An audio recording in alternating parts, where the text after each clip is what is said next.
respond to some of the issues raised by the Senate President, Senator Bukola Saraki. At the press conference he addressed the day before yesterday. It is important that we respond to some of the issues he canvassed so that the public is not misled into turning villains to heroes and twisting the facts that are really no secret to the Nigerian public. But it's important that we help the public to refresh their memories and arrive at their own individual judgment. First, the Senate President raised the issue of the fact that he has always acted not on the basis of his own personal interest, that he has always acted on the basis of the national interest. The truth is, it is doubtful if the Senate President has ever acted either in the national interest nor in the interest of his own political party before his defection recently. Without going back to ancient history, it suffices to start by looking at how, in the first instance, Senator Bukola Saraki became the president of the Senate. He decided, clearly against the party position, to enter into a deal with the opposition PDP and got a faction of the PDP and taking advantage of the provisions in the Constitution to side with him, while majority of the APC senators were having a meeting at the International Conference Center in order to resolve the issue of leadership of the Senate and other principal officers of the Senate that are expected to be produced by the ruling party with majority senators in the Senate. Because he had put his personal interest over and above the interest of the party, he went into alliance with PDP and conceded the position of Deputy Senate President to the opposition in order to obtain the support of the opposition for his, Senator Saraki, to become the President of the Senate.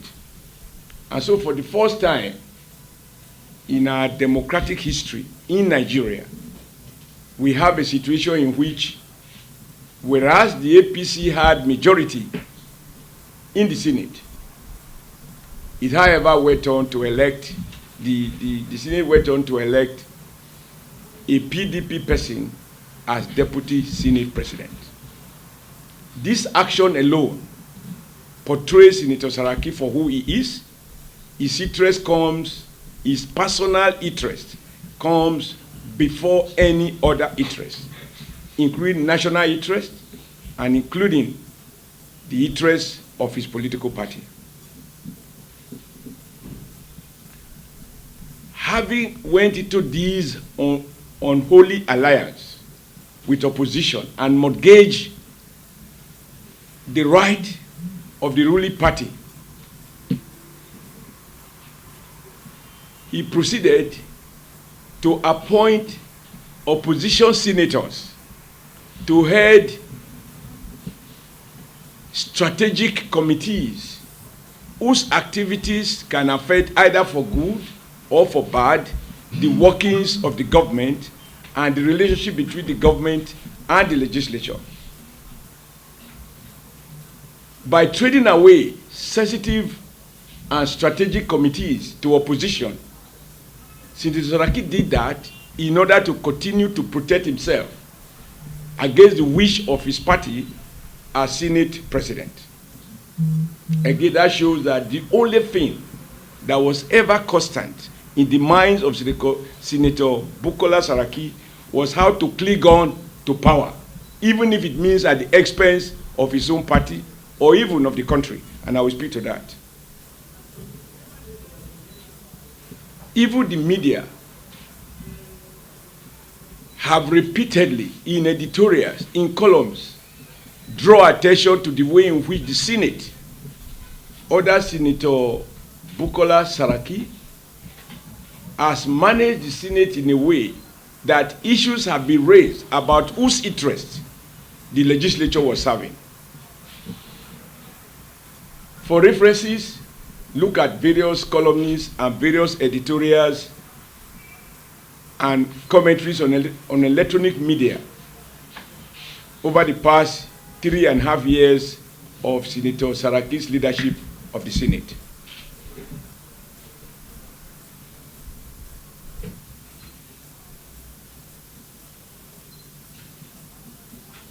This year, you do not have to be a political activist or a partisan politician to appreciate that in an election year, every government around the world, every democratic government, we do everything possible to ensure that in an election year, it is seen to be working for the people of the country.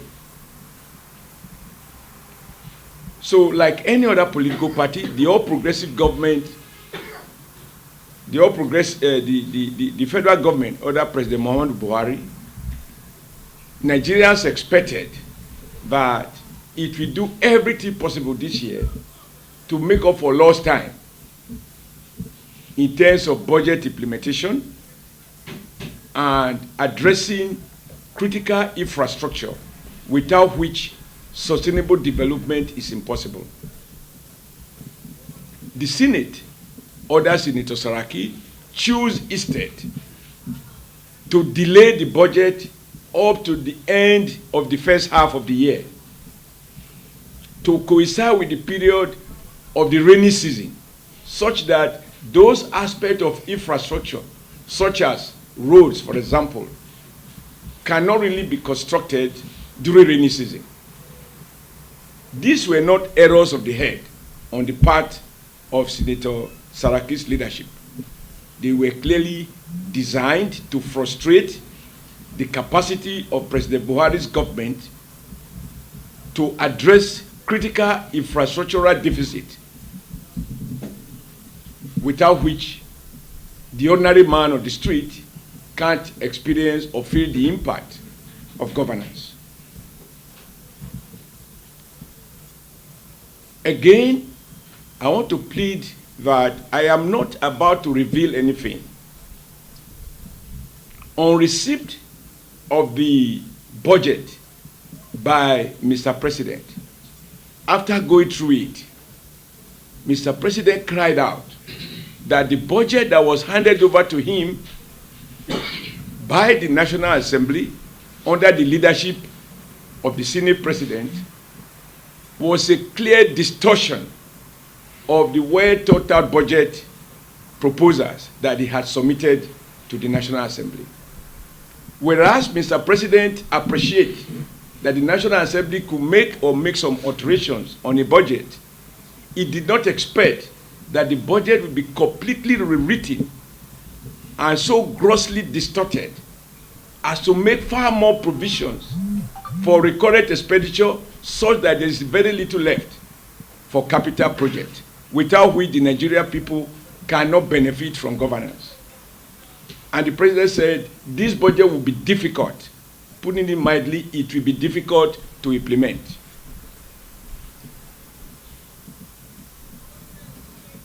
You've all heard of stories of budget padding or no budget padding. On this occasion, I would rather not delve into those.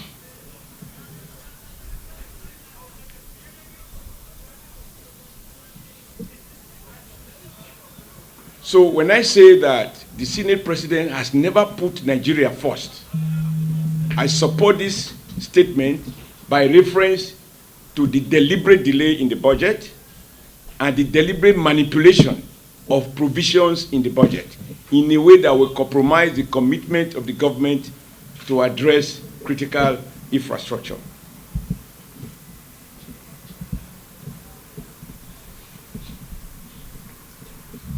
It is by now not a secret that as Senate President,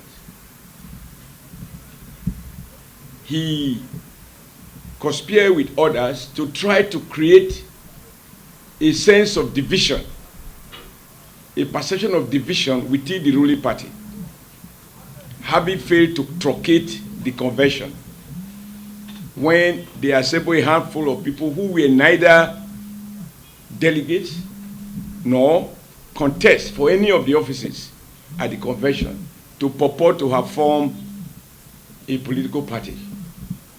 There is nothing for me to add to the legality of this action and the false foundation that Senate President Saraki tried to lay.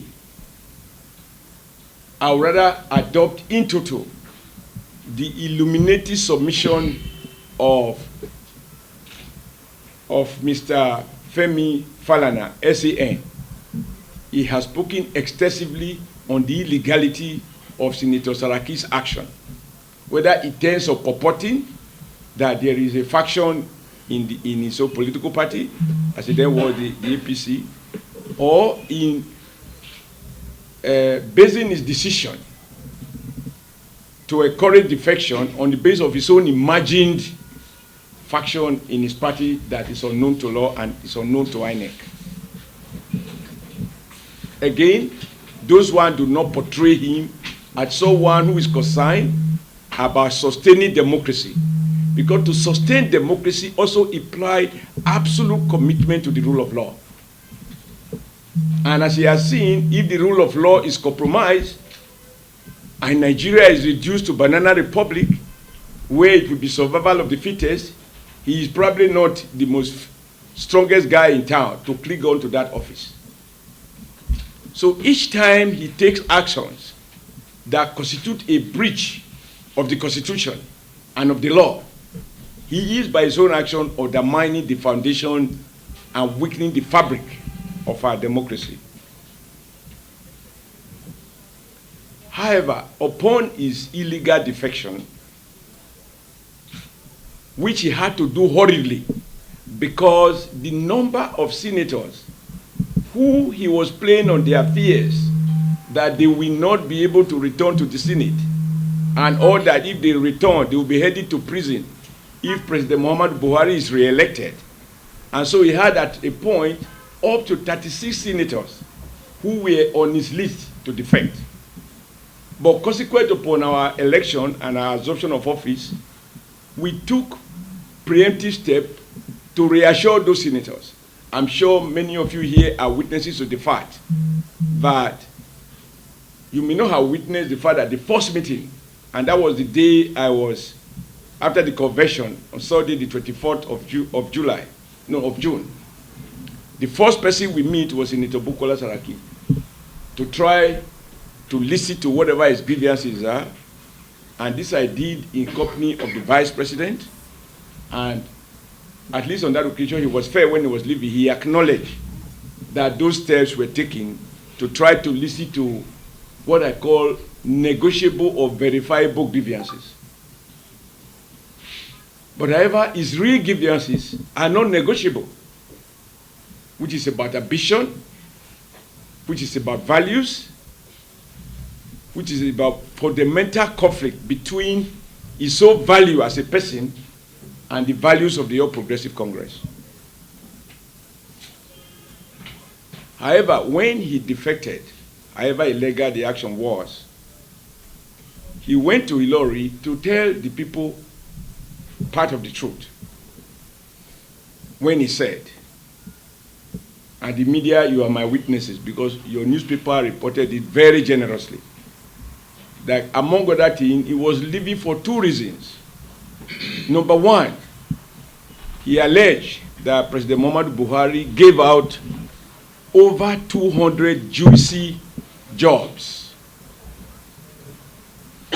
without allocating some juicy jobs to him, and he chose to speak for the Speaker of the House of Representatives, Right Honorable Dogara, that even Dogara also was not given juicy positions. Again, I will report that not being a union leader, it is not for him to speak for the Speaker. The Speaker is well capable of speaking for himself. But that is aside. The key issue to note is that he lamented that he wasn't given a share of the so-called 200 juicy positions. I ask, giving Senator Bukola Saraki, Senate President, juicy position, does that coincide with the Nigeria public interest? Does that coincide with the interest of the people of Kwara State? Or to be more specific, of the interest of the people of Senator Bukola Saraki's senatorial zone? At no time did he refer to the interest of the people of his constituency or the interest of the people of Nigeria. The second reason he gave is that he will be persecuted. Again, even that is persecution, is alleged persecution of his person, not persecution of his people. So again, he never pretended that any of these actions have to do with the good people of Nigeria, but they have to do with his person. To the extent that he alleged personal persecution of his person, not of the Nigeria people, nor of Kwara State people, nor people of his constituency in Kwara State. But I think the governor of Kwara State, Alhaji Abdullahi Fatai, was more explicit in corroborating Senator Saraki's claims when he said that he, as a governor, and Senator Saraki, as Senate President, will be linked to armed robbery cases as part of their reason for defecting. Again, nothing to do with the Nigeria project, nothing to do with the Kwara State people. However, what is the truth? Who linked Senate President Senator Bukola Saraki to armed robbery? Was it the federal government or arrested armed robbers? It is armed robbers who were arrested who allege that the weapon with which they carried out their heinous crime, including the killings of about 35 people of Kwara State, somewhere in Ofa, that those weapons were procured for them by the Senate President. They made this allegation according to police report, which have been published everywhere, so it is not secret, to be declassified. He has not denied knowledge of these people, since some of them were captured in camera in his convoy or in his entourage when he went, ironically, to pay condolence visit to the survivors of those people who were murdered. So is armed robbers leaked the name of Senate President to robbery? Is the federal government or the APC to be blamed? As reporters, you know that when armed robbery suspects, in this case, it was armed robbery and mass murder. I understand between 31 and 35 persons were killed in that robbery operations. A crime that led to the killings of 35 persons cannot be dismissed by wave of hand. And in any jurisdiction, when your name is linked to such heinous crime, people don't clap for you. It is the duty of the police or of security agencies to investigate the allegation to establish whether or not they are valid or invalid, and the extent to which you are implicated. So if it was linked to armed robbery, that cannot be an offense caused by the All Progressive Congress or of the government. And he hasn't denied knowing those people. The best defense I heard, the one that was published, was that, and the armed robbers themselves also agreed that he didn't ask them to use the weapon for armed robbery. But whether he asked them to do so or not, the point I'm making is that it is the armed robbers, not the APC nor the federal government, that linked him with armed robbery.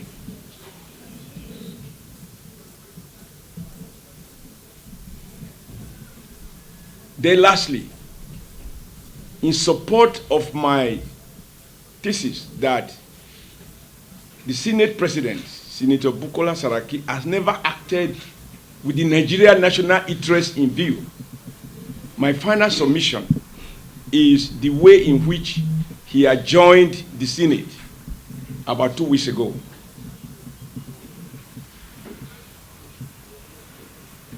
The Senate calendar is not a secret to the presiding officer of the Senate. The Senate calendar that was known was that the Senate was going to adjourn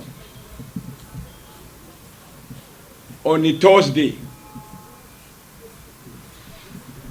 By Tuesday morning or Monday night, Senator Saraki used his guest house, write out name of senators with provisions paid for signatories for senators to decamp to the PDP from the APC.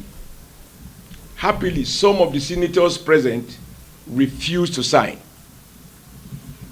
And that is what frustrated his calculation that by the time he was done, he was going to turn APC into a minority party in the Senate. For careful observers, is it a coincidence that as the Senate President was reading defections from the Senate, his counterpart in the House of Representatives was also simultaneously reading the names of those who have defected? So there is a coordination for defection day. But happily, the preemptive step we have taken to address those with genuine grievances frustrated their numbers, so that from 36, he couldn't get more than 14 senators to the camp, including one that subsequently revised his decision when he overcome the manipulations and the way in which he plays on their affairs, to get them to resign from their political party. Now, this was on a Tuesday. The calendar of the Senate, the provision was that they were going to adjourn on a Thursday. And so between Tuesday, Wednesday, and Thursday, the Senate was expected. This I can confirm, or I confirm from the Senate leader, that they were to discuss, among other things, the supplementary budget for INEC, and realizing that INEC requirements are not equipment you will buy from the shelf. You have to order them and make allowance for the manufacturers to manufacture them. You don't buy them the way you buy a pack of cigarettes from the shelf. And so time is of the essence. However, Senator Saraki, or the Senate, ordered Saraki's directive adjourned without considering the matter that were before it, including the budget for INEC. Now, if Senator Saraki adjourned the Senate ahead of schedule to resume at the eve towards the end of nominations, can that act be said to coincide with the national interest. If you decide to frustrate the INEC by denying it the funding that it requires, can you be said to be a defender of democracy? If INEC don't get their funds and therefore are unable to conduct a credible election, will that not lead to further serious consequences for our democratic process and our democratic environment? So again, I submit that Saraki's deliberate action were calculated to undermine democracy, as if he has another safety place to fly to if democracy collapses. But those who struggle for democracy did not do it to have it run at the mercy of a Senate president whose interest clearly is at variance with national interest. Also pending before the Senate was a request by Mr. President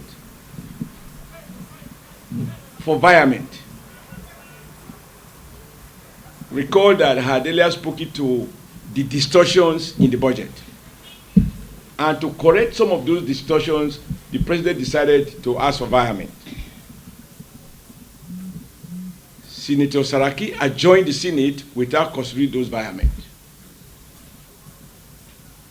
Number three, the loans, the budget of 2018, a substantial part of it meant for capital projects, critical infrastructural projects, were supposed to be sourced by way of loans. And under the Nigeria Constitution, you can't borrow you can't borrow from foreign countries, foreign loans, without the express endorsement of the Senate and the House of Rep. While these loans were pending, and without those loans, the budget cannot be implemented, particularly the infrastructural component of the budget cannot be implemented. Senator Saraki, putting his personal interest and the safety of his office over and above national interest, choose to adjourn the Senate ahead of schedule and leave these huge, serious national issues unattended. So for an officer that behaves like that, how can he possibly argue that everything he did was not about himself? Everything and anything that Senate President had done as Senate President has never been informed by the national interest as we understand it. And all the allegations about the lack of transparency in the affairs or emolument or whatever it is of the Senate are taking place under his watch. I'm sure you have all written and analyzed on electronic media, try to demystify what is it that these people earn. You have an arm that is completely unaccountable. That is the way the Senate President had presided. And I submit that these actions do not coincide with national interest. Therefore, his attempt to use the incident at the National Assembly to portray himself as the conscience of the nation is to insult our collective intelligence as a people. And I thought that he must not be allowed to get away with that distortion.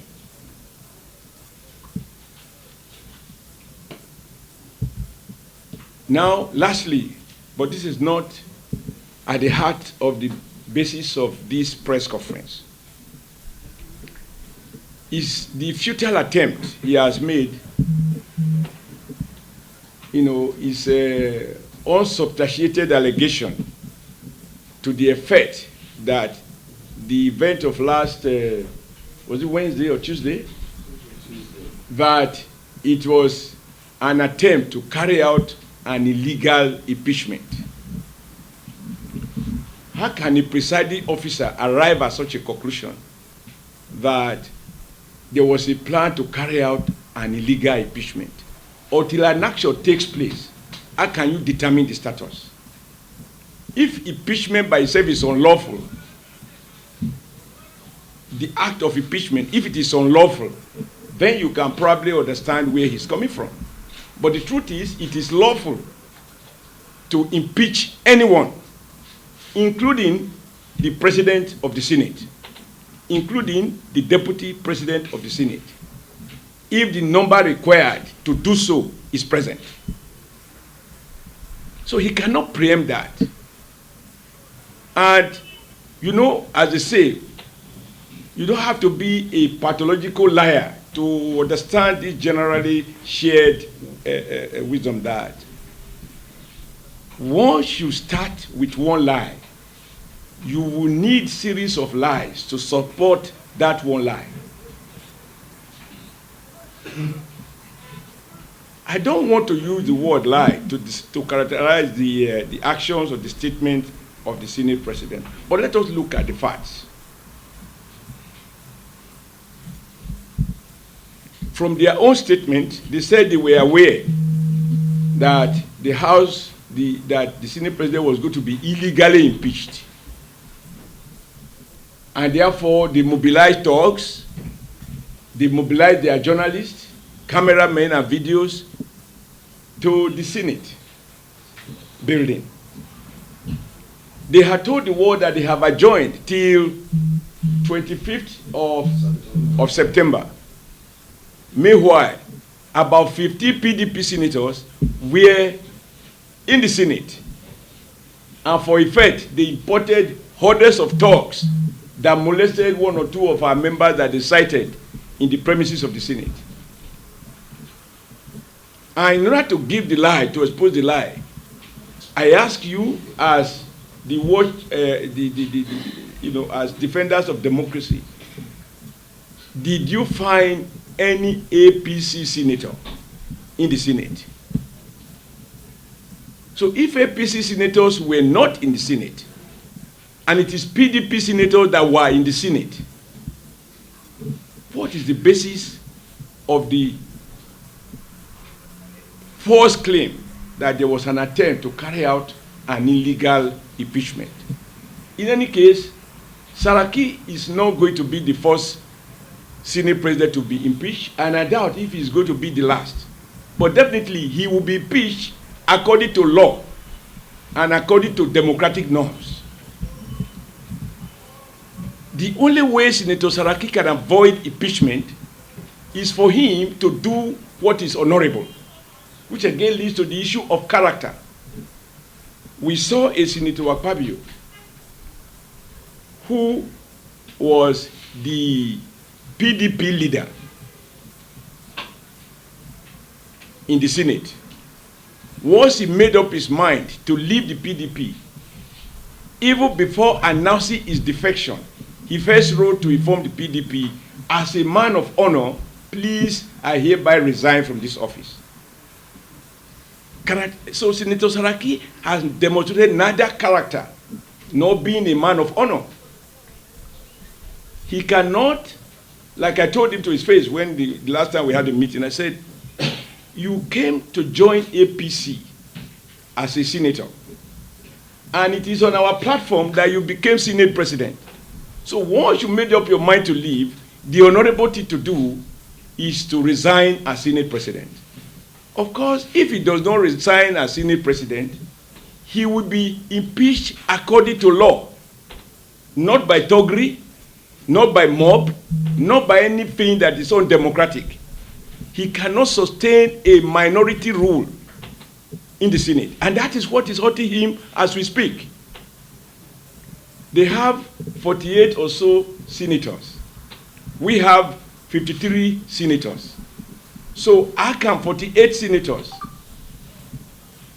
preside over 53 senators? Is returning us back to the PDP era, where the PDP held that 16 governors were more than 19 governors. That is the era Saraki is taking us to. And incidentally, he belongs to that club, and to that club he has returned. So we can see directly where he is going. We can see directly where he's going, that he simply can't change his color, not at old age.